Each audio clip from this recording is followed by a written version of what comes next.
हाजत पड़ गई है किसी भी वजह से तो तब दोबारा गुस्ल दिया जाएगा।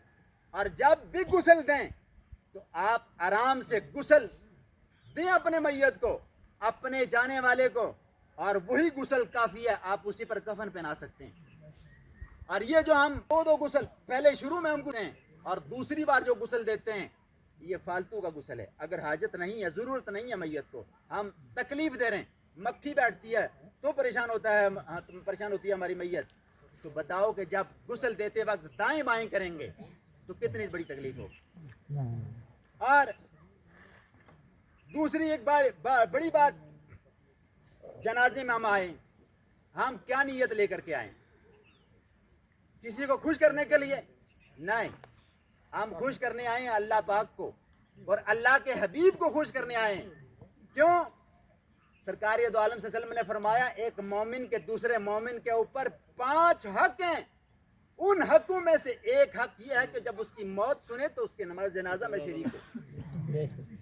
ये नियत लेकर के आए में सरकार ने फरमाया है कि मोमिन के जनाजे में शरीक हो, और फिर इकट्ठे होकर के नमाज पढ़ने का मकसद भी यही है कि जाने वाला अल्लाह का नेक है तो पीछे वालों को बख्श दिया जाता है।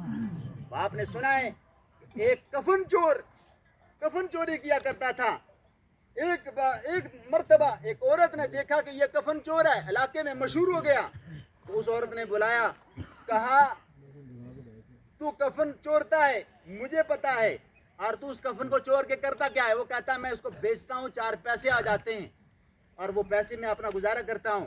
उसने कहा ये मेरे कफन के पैसे, ये रख ले और मेरा कफन नहीं चोरना, मेरी कब्र में नहीं आना, तुझे अल्लाह का वास्ता है। उसने पैसे अपने जेब में डाले, खुश हो गया, डबल काम हो गया, पैसे पहले भी मिल गए, कफन भी चोर लूंगा।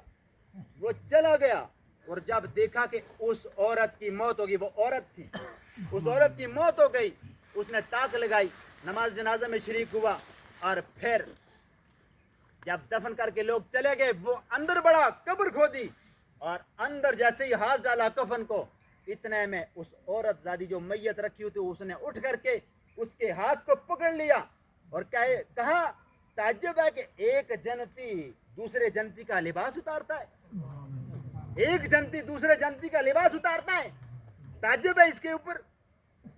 वो डर तो गया कि इसने कैसे मुझे पकड़ लिया, ये जिंदा कैसे हो गई। और फिर इसने ये कहा कि एक जन्नती जन्नती का लिबास उतारता है, तो मैं कहाँ जन्नती, ये तो है जन्नती के जो यहाँ पर भी जिंदा है।